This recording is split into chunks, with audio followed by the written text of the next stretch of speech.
Good morning. Thank you so much for joining me on this edition of Down to Earth, the show in which we talk about the issues that matter.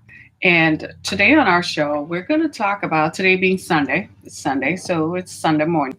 We're going to talk about faith, and we're going to talk about what do you do when everything that you have prayed about, everything that you have believed would happen, when the sand just shifts under your feet, what do you do? So we're going to talk about that this morning. But today is Sunday, and just a few days ago, I guess by yesterday, most of us had checked out of the Twitterverse and the Twitter space and the currency of the national news because we learned that Justice Ruth Bader Ginsburg passed away. And for many of us as women, she was an ardent women's rights advocate and activist. And she advocated for a lot of what we do now to be seen and heard. It's very important that we are seen and heard. And she passed away. And in her passing, the Republican-controlled Senate wants to ram through justice appointment to the Supreme Court in an election year, like less than 2 months to the election. And you have to ask yourself why. Why is it so necessary and in such a rush when the same Republicans had said they would never do something like that, right? Hey, morning, Eric, right? And I kid you not, it's quite the thing. It's quite the thing because we all are kind of looking and wondering. And I'm just here to tell y'all, just stand firm. Because when you look at it, there's nothing that none of us can do about this. Whilst it seemingly isn't fair and it seems like everything you're trying to do is not going to happen, ignore all of that. If you pay attention to the circumstances, you will miss the message. You will miss the boat. You will miss your purpose. Because sometimes in the midst of the greatest adversity is when you keep pressing. So I'm saying that because I too felt like, but why do you want to push through someone? I want someone who, it's time for the Supreme Court to be more reflective of the flavor of the country and the color of the country. It's time for the Supreme Court to look more like us. And all that I can see is just a setup for a war later on, because between the Republicans and the Democrats, because then the Democrats are going to want to expand the court, if not impeach some of the justices who are there. Justices can be impeached because it's crazy. Why shouldn't the Supreme Court look like people like me? Why shouldn't there be more women on the Supreme Court? And why shouldn't there be more people of color? Why aren't there more Black people on the Supreme Court? Why is the rush to appoint someone who is malleable, whom you can bend and twist? We don't want that. We don't want that at all. And you look at all of this stuff. You look at the fires burning on the West Coast that nobody seems to care about. You look at the fact that we're approaching 200,000 deaths in the coronavirus. Can you believe that, y'all? Today is the 21st, the 20th of September. Hi, September 20th. Did I just say that right? The coronavirus became a thing for us in the middle of February. Today is September 20th. We were in the middle of winter when it started, and we're now going back into winter. And almost 200,000 Americans have died. Instead of talking about how you're going to fix the coronavirus, you're worried about putting someone on the Supreme Court. It makes you wonder who is in charge. Who is running the country? Do you care about people who look like me, sound like me? Our voices need to be heard loud and clear. And even if it feels like what we want is not being heard, still stand firm anyhow. I'm still going to stand firm on the fact that I believe justice will prevail. I still believe good will overcome evil. And I still believe why, despite the evidence to the contrary, I'm still going to hold on to that. So we're just going to go into that a little bit on this morning, because I feel by Friday night, many of us had given up. Just as we were ready to sail into election, we got used to the electioneering ballots and all kinds of crazy stuff going on. We were just about ready to sail into it. Like, okay, this is our new normal. Here comes Justice Ginsburg dying, and here comes the Republicans saying that they're going to appoint someone. Okay, have your appointment. But here's what's not going to happen. You're still not going to win the election. So go ahead, have your appointment, have your justice appointed. You're not going to win because it's not the will of the people. Have you ever seen a time like this? And I want to be very clear about it because there are scriptural references and context for things like this. When you look at how we are right now, you recognize that we have a leader who is not the will of the people. In biblical times, when this happened, the people would seek the counsel of God. So they would find the prophet, and the prophets were always way out there somewhere. They always looked crazy, always looked funny. They were never mainstream. If you read the Bible, you will never encounter a prophet who was mainstream. The prophet was never revered or widely popular. No, that's not the prophet, because the prophet invariably spoke truth to power, and nobody likes hearing the truth.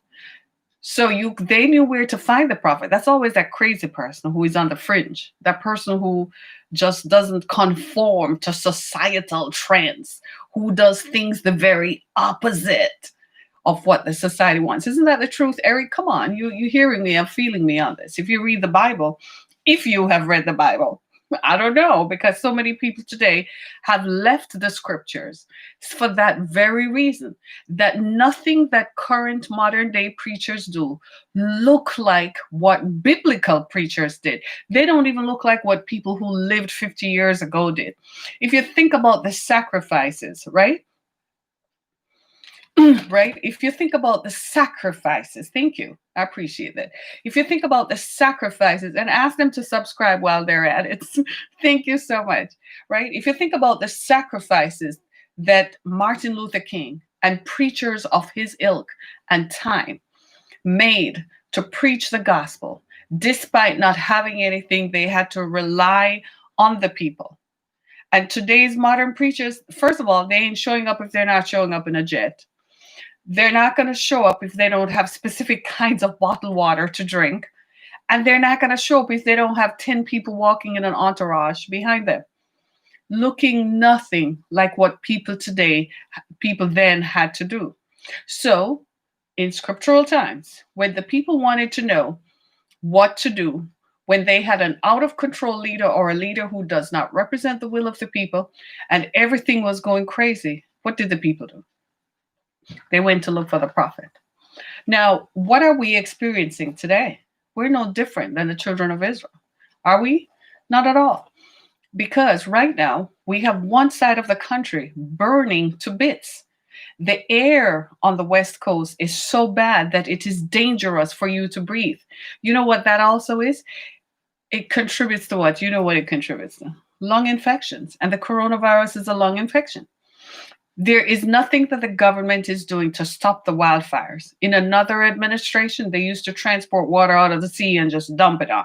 They ain't seeing that now. It's like, okay, let them burn if they want to. As a matter of fact, people were protesting in Portland, and the leader sent people to go shoot unarmed protesters. What does that sound like? The own government of the people, by the people, for the people, turned on its own people. Crazy stuff, isn't it? Oh, it just looks like everything that could go wrong is going wrong. Then we're looking for guidance somehow because the people already felt out of touch. They already felt like God left the building.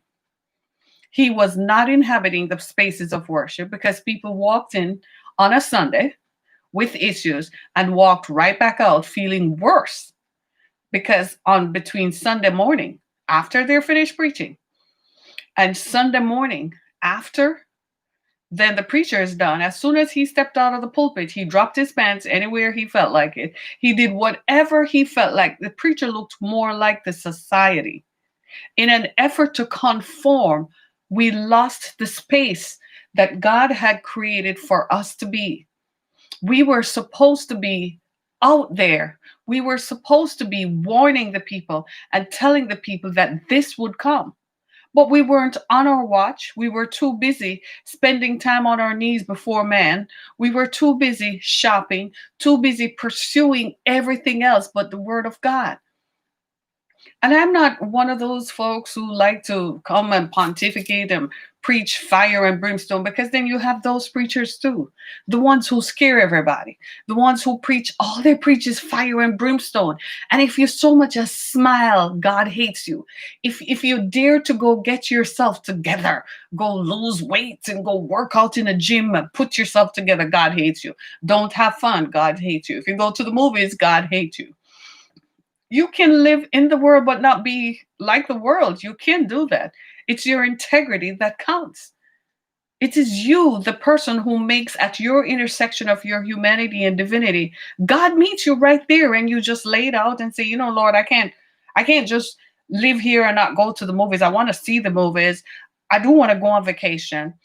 I do want to have fun and hang out with my friends. I don't have to drink till I'm drunk, but I do want to taste a beer every now and then. I do want to have a glass of cognac every now and then. Come on now. They used to drink wine in the Bible. I do want to drink a glass of wine every now and then. God does not hate you. But if you listen to the fire and brimstone preachers, what they did was they made it seem like if you really want to join this Christian club, it's an exclusive club, by the way, and the exclusivity of it requires that you not participate in anything else. But you know what we found out? We found out that while they were telling us not to do this and do that, they were doing the very same things that they told us not to do. So the people became separated from God. They're like, I'm not going up in there where those idiots are. You know how many people used to tell me that? I'm not going up in there to give them my money. Then they used Malachi 3 and 8 to beat the people and whip you into poverty. Malachi 3. So people started saying, if I'm a Christian, I'm going to be poor and broke. They were not wrong either. It was true, because they used Malachi 3 and 8 to make it sound as if God is going to hate you if you don't give your 10%. Come on now, let's just be clear. How many of us struggled with that 10%? You were like, if I give up that, imagine if you earn, let's just level it out. Say you earn $2,000 a week. 10% of that is $200. Yeah? So if you give up 10% every week, at the end of the month, how much 10% have you? You've given away $800. You're looking at it like, dang, I've just given away $800. I could have used that to pay down my mortgage. I could have used that to put away some money for my retirement. So what people were doing was paying it as they earned it. And then when you put it on your budget and your spreadsheet, you realize how much of it you were giving away. They used that to whip people into poverty and told people that God was going to bless them. But when you give the money, it wasn't going into up to heaven. It was going into someone's bank account. When the economy fell out and people lost their jobs, lost their homes, guess what happened, Eric? You know it. They'd go to the preacher, thinking the preacher would give them a check or even some of the money that he had collected. He's not doing that. That's when people found out he was in it all the time for his money. So you having paid him your money over a year, just add up $800 per month times 12 is $9,600 that you were giving to the preacher. And after you gave that to the preacher, you don't have any money saved up for yourself. Hard times come, you lose your house, your car, your business, you lose everything on the kitchen sink. And guess what? The preacher still drove out of the church building to his house in the hills, still driving his Rolls, Bentley, or whatever form of carriage they drive. And you end up broke, busted, and disgusted. You know what was even worse? Now you need God, and you don't believe in God anymore. Because the God that you thought you served, embodied in that preacher, left the building. So God sat up in heaven and said, okay, I have time. You know, the Bible says a day unto the Lord is like 1,000 years. It's so hard for us to compute, because as far as we can see, none of us human beings live for 1,000 years. So we're like, Jesus, I don't have 1,000 years in this game. Whatever you're going to do, can you do it real quick? They tell you don't talk to God like that. God is not a robot. God is a spirit. God is not robotized where when you pray, it just seems like those that ever occurred to you, you just get it. He just stamps approved on your application for prayer. No, it don't work like that. So God said, I'm going to fix it. So a plague came and shut all their buildings because you all weren't going to stop going in there. You were still going to go in there. People were still posting on Facebook, I love my pastor. Your pastor ever buy your house? How many houses has he bought for the people in his group? When I was growing up in the day and time, when my grandparents were in church and so on, when something happened to the people in the community, the pastor was the first one on the spot. If someone was in an accident, the pastor was the first one on the spot. In fact, we all knew where the pastor lived. Everybody knew where he lived, and everybody went to him for prayer. And whatever church resources had was distributed to the family or families in need without fear or favor. These modern day people, however, don't think like that. It's all about them. Right now, there are people in their congregations who can't find food because people are hungry in America today. There are people who can't pay their bills, who are losing their homes, being evicted out of their homes, and the preacher's still rolling. I saw one of them the other day, living right here in this area, and he's still rolling. Meanwhile, people are losing their jobs, losing their homes. They have given him all of their wealth. He's still rolling. He hasn't lost his house, neither has he lost his building. Do you see what I'm saying?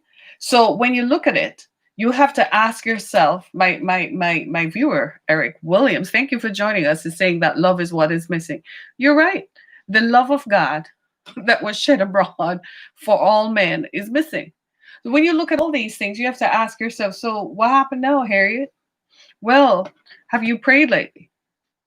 If God told us he was going to fix this stuff, he did. From the beginning of the year, I have been saying that this was going to happen, and it's going to look mighty shaky, and it's going to look impossible. When something looks impossible, that's exactly how you know you're going to get it. That's exactly how you know it will come to pass. The more, as a matter of fact, the more impossible it looks, is the greater the chance that you will get it. I wish preachers today would speak the truth. I wish they would be transparent and tell the people how they got over, how they made it, how to live in these times. They pay so much attention to endorsing politicians that they have forgotten that the biggest politician is the one in the sky. You realize right now in this world today that we're at the mercy of the coronavirus. Right now in Europe, there are 40,000 cases of the coronavirus per day. That means the European population as we know it is at risk. That means if this continues unabated, come December 31st, there will be less people alive. Right now in the United States, there are almost 200,000 people dead from the coronavirus. And you are worried about putting someone on the Supreme Court to rig an election that you're not going to win. You're not going to win the popular vote, and you're not going to win the electoral college votes because you didn't win the popular vote the last time. So you're not going to win the popular vote, not with the racial unrest that is out there in the streets, not with how people are feeling. Systemic racism is at an all-time high. I have never seen so much racism as I am seeing right now. It's almost as if people are pushing it up in your face. They want there to be blood in the streets, and they're still not going to win because the time does not favor them. 400 years ago, they thought they had won because they had gunpowder and they owned the land. And so the slaves didn't have a choice in the 1800s. They didn't know where else to go. But now we're not afraid anymore. The Second Amendment or the First Amendment, whichever amendment guarantees you your gun rights, is guaranteed to all. It didn't say it was only guaranteed to whites. So people are going to own guns and they're going to do whatever they feel like they need to do. The times have changed. In the 1990s, I read a report that said by 2050, America would be more brown than white. Last fall of 2019, I attended a conference, a seminar put on by the US Department of Energy. That statistic has now changed. It's not going to be 2050 anymore. It's 2030. Today is 2020. In less than 10 years, the majority of the country will be the minorities. The country will be a minority majority, meaning that the two largest groups of minorities are going to comprise the majority of people in the country. You want to know what's driving the politics? You want to know why they're shutting the borders? You want to know why they want black people killed in the streets and arrested and thrown in jail? That is why. The majority will be brown and black across the country, especially in states like California, California, Texas, Nevada, and Florida. What they're seeing in school districts is more brown people are enrolling their kids in school than white people. They're seeing it in states that are New York. You heard the president talk about blue states. He's president only of the red states.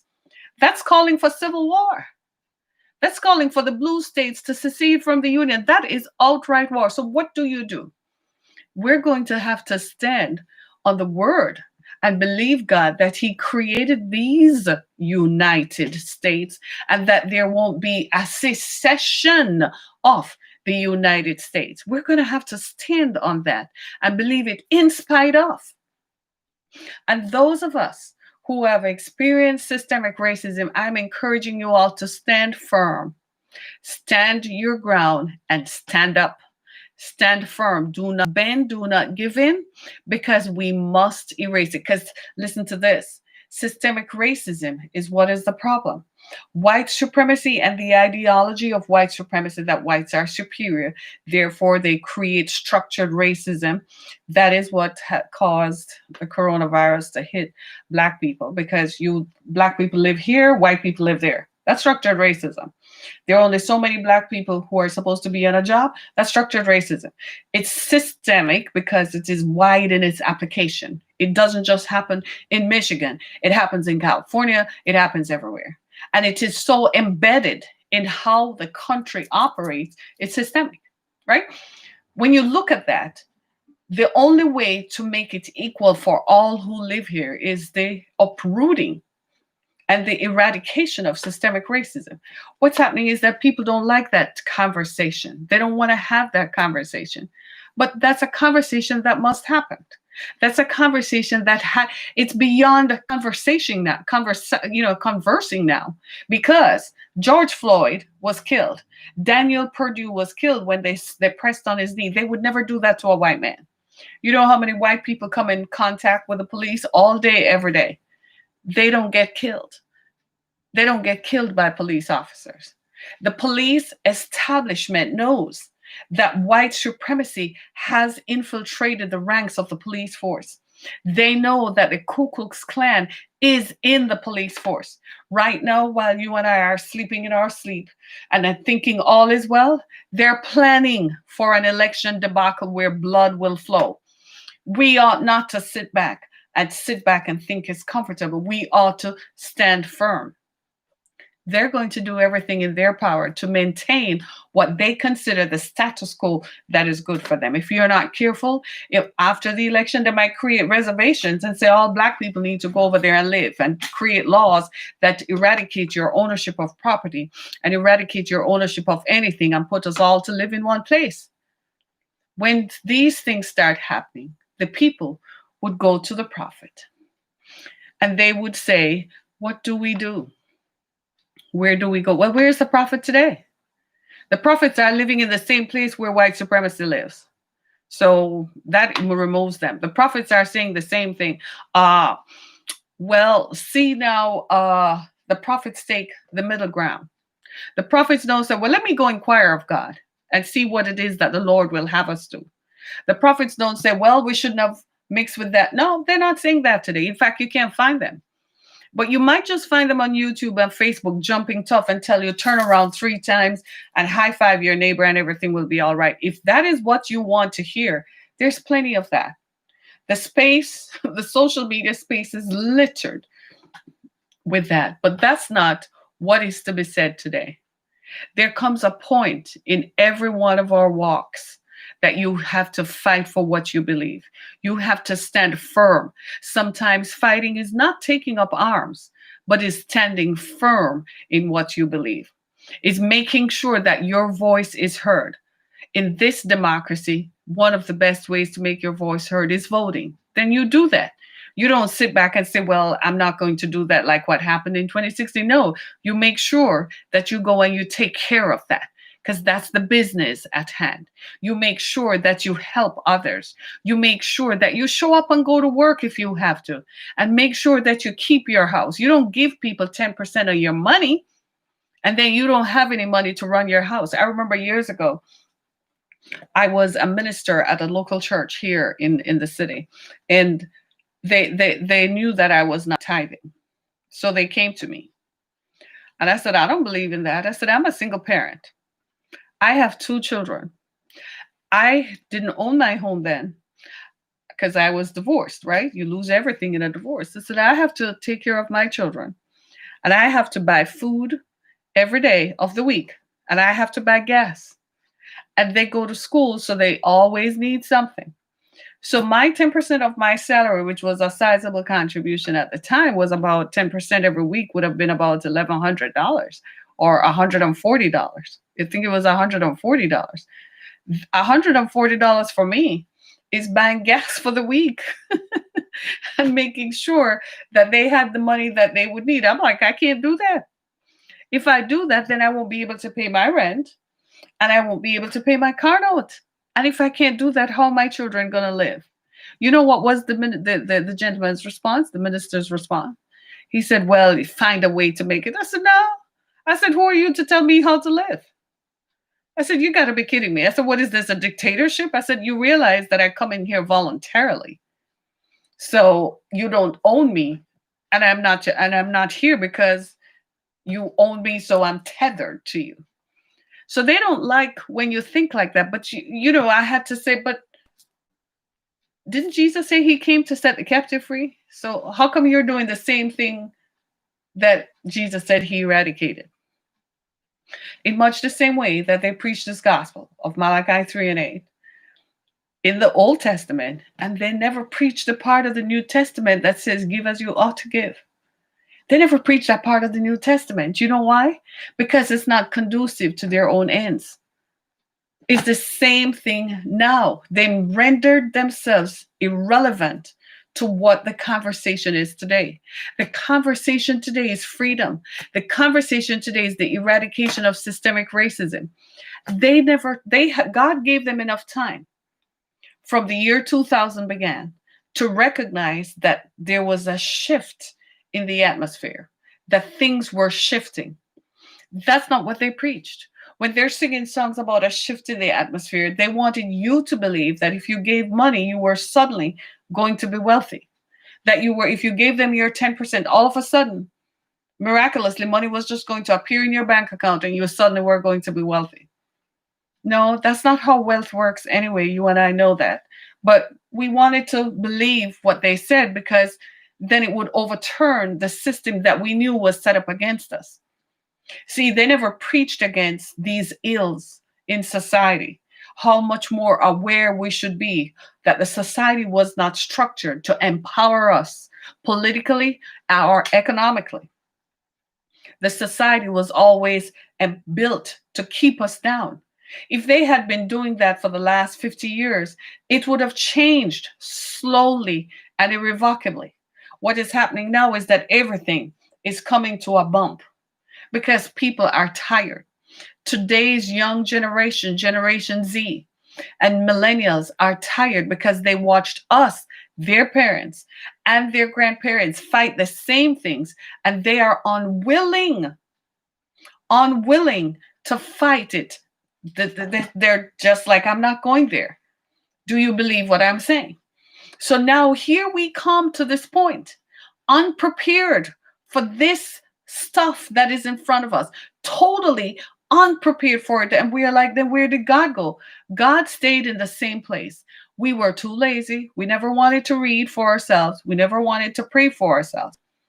We listened to somebody else's version and interpretation and took it as gospel. And now here we are stuck.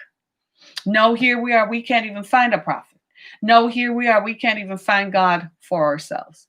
God never left. He was still there. At the beginning of the year, I kept telling folks that I had a dream that something terrible was going to happen. And I even said that When they were saying that it wasn't passed through the air, I told the people around me in February and March that this thing is airborne. Be careful of the air you breathe. Don't go out. When you come in, change your clothes, wash your face, jump in the shower, don't touch anything. I was saying that to my family. Go ask them, right? They were saying it wasn't passed through the air. And I said, the composition of how this works, it's too widespread for it not to be airborne, right? You see what I'm saying? But nobody wanted to listen. That was God was speaking. Were our ears open? No. But here is the good news. The good news is that by now you realize that there are things that we're going to need God's intervention on. There's nobody else who can turn the tide and change the tide of how this is going. There is nobody else who can make it so that we can all live. Here's the thing, no matter how much money you have today, if you are not white, you are in jeopardy. You have to ask yourself, what can my money do for me if they change the laws that make it so that I can't own anything?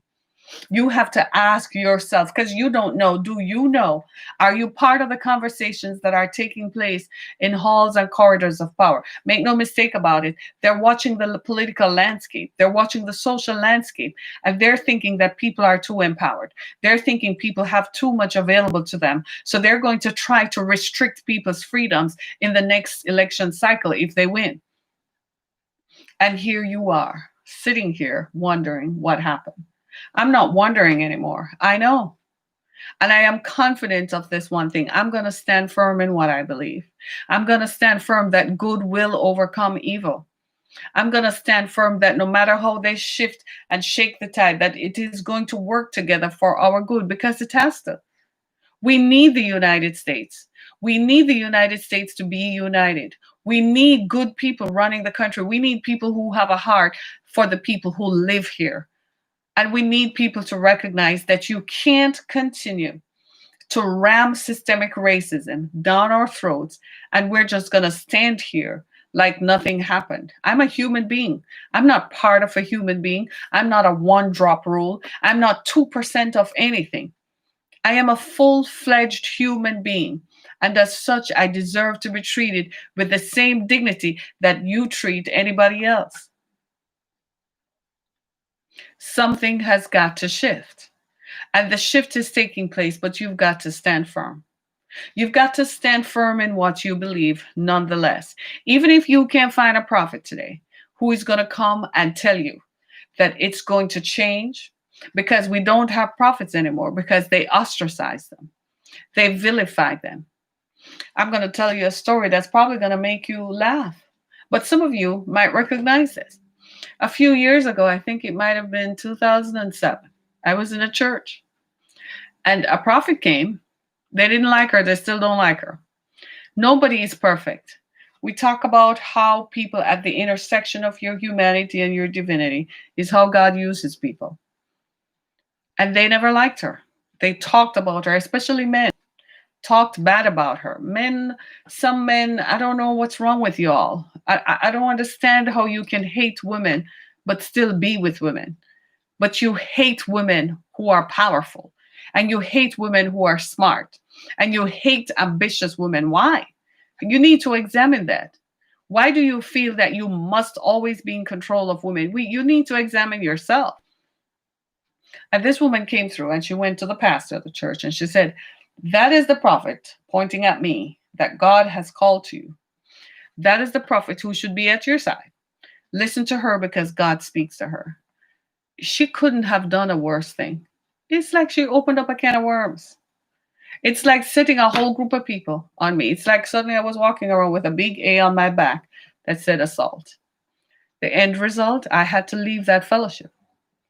It was so bad, I didn't even want to drive up in there. I thought they were going to slash my tires. That's how bad it was. That's the vilification. That's what prophets endure. The ostracism and the vilifying. Watch out. Do you see what I'm saying? Now, how are they? Well, I don't know. You tell me in the days of coronavirus, what do you think? Right? Not hearing from God, eventually they will lose their church. Not just because of the coronavirus, but because you didn't listen to the prophet. When I went and told them appoint certain things and put certain things in place, he made sure, that preacher, that owner, that man, made sure he told everybody else in the city, don't listen to her, don't have her come into your pulpit.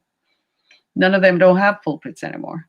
The coronavirus is about to shut it all down. Look hard for prophets. They're probably jumping up right now on YouTube and Facebook, telling you everything is going to be all right, telling you just turn around and give at the link on their page. They're still trying to collect your money, and you are still sitting there saying, dude, people are homeless. What are you doing about it? Are you feeding the hungry? Are you giving off your wealth? Are you opening your building to house people? Here in the Midwest, we're about to enter into the cold season. It gets really, really cold when it's cold. I went to that preacher once and asked him, why don't you accommodate the homeless during the cold? He said, no, I don't run a storefront church. I'm not going to open my house, my place to that. I said, why don't you give food on a weekday? He said, that's not me. So he wouldn't feed the hungry and he wouldn't house the homeless. But isn't that what Jesus said? If you do it unto the least of these, you do it unto me. My friends, today we are faced with this. And I'm telling you right now, the next few days are going to challenge all of us. You're going to hear stuff and see stuff in news cycles that are going to make you wonder. Stand firm. The economy, the whole country, you realize how big our country is. It's not just the economy. We have other parts of our society. The whole thing is going to look like it's shifting and shaking. The closer it gets to the election, it's going to look so bad. We may even wake up on election day with an uncertain future. Pray we make it through to the elections. Pray we wake up on the other side the next morning and our country is still standing. You know that part of the national anthem that says, and the rock clear and the bombs bursting through the air gave us proof through the night that our flag was still there. Pray that Old Glory will still be flying over our precious America after the elections. Yes, I love America. Are you surprised? Yes, I do. This country stands for something. This country has given me and empowered me. This country stands for freedom. This country stands for love to all humanity. It's worth fighting for and it's worth defending. This used to be the greatest nation, but we have to fight to keep ourselves in the international space. The whole world is looking to us and we are kind of absent, fighting our own internal battles. Systemic racism at an all-time high. Black kids, brown kids graduating from college with master's degrees. I can't get any work, Eric. What's up with that? Tell me, what's up with that? I read a report recently on the New York Times that white employers are rehiring white workers, but are not rehiring black workers.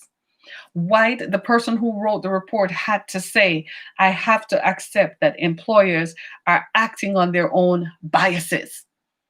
Are you hearing me? It's a deliberate, planned strategy to break up Black families and it's mind-blowing to be an adult and not have income. It's mind-blowing to not be able to take care of your family. How many people are facing homelessness right now and have to ask themselves, how did I get here? Do you know what it does to you? Do you know how it makes you feel?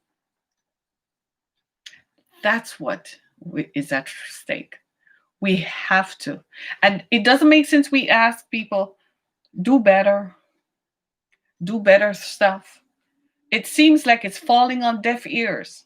It seems like asking people in leadership to be better, it's not working. If there was any morality or any good left, they wouldn't rehire white people and leave Black people knowing that when you don't hire someone and they don't have a job, they're going to be displaced and dispossessed. That's what is happening across the country. There's a homeless coalition in Detroit. I haven't attended the last meeting because, frankly, I could not. The next one is this Friday. Hopefully, I can make it because the last time I attended one, I wanted to cry. We've got to get to the stage where we understand that we are our brother's keeper. Not just because you're white, but I am your keeper because I am your brother, even though you are black, even though you are brown.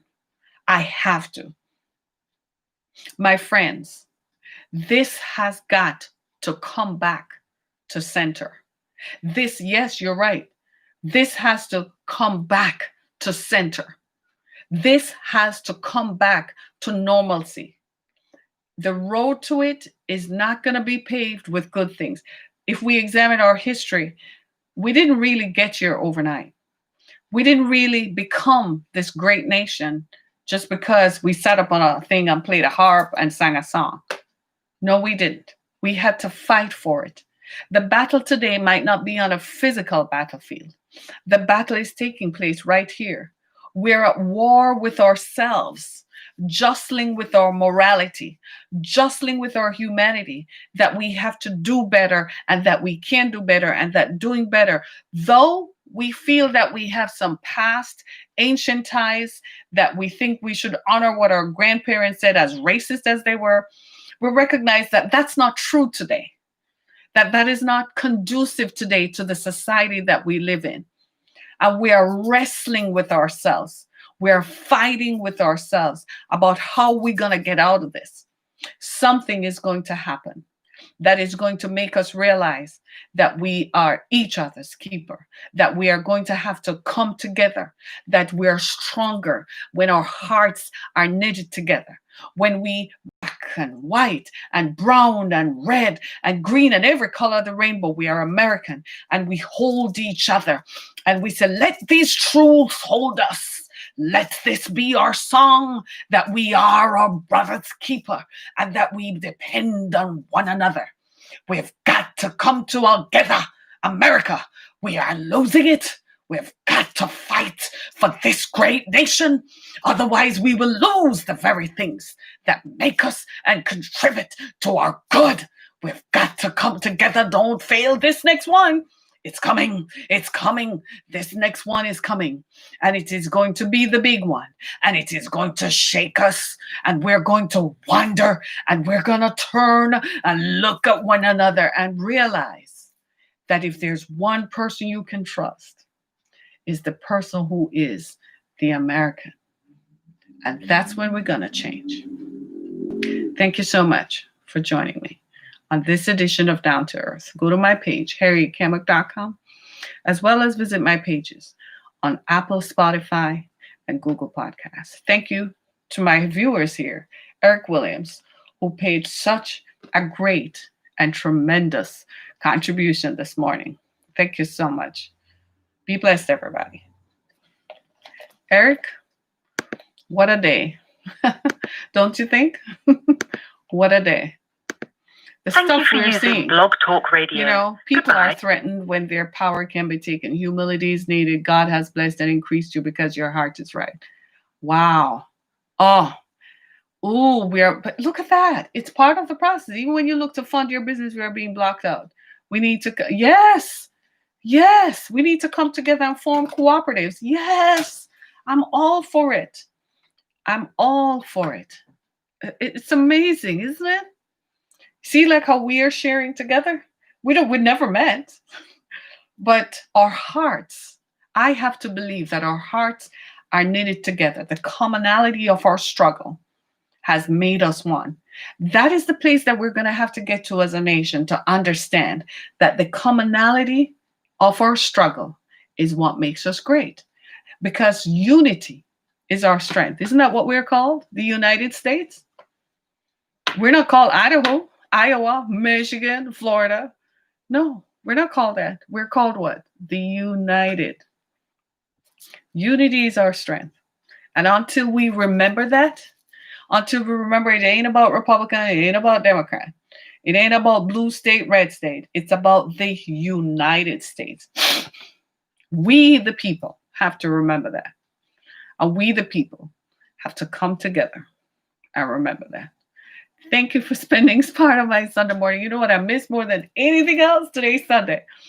You know what I'll be doing right after this? You know, football. I can't even get the NFL, man. And yesterday was Saturday. I was so discombobulated. I was like, it's Saturday? Because normally I would have what? College ball going. I didn't even do my laundry because I was like, I usually do my laundry and watch football at the same time. Couldn't even do that. And today is Sunday. I know football, man. It ain't right. It ain't right. Be blessed, everybody. Thank you so much. Be blessed.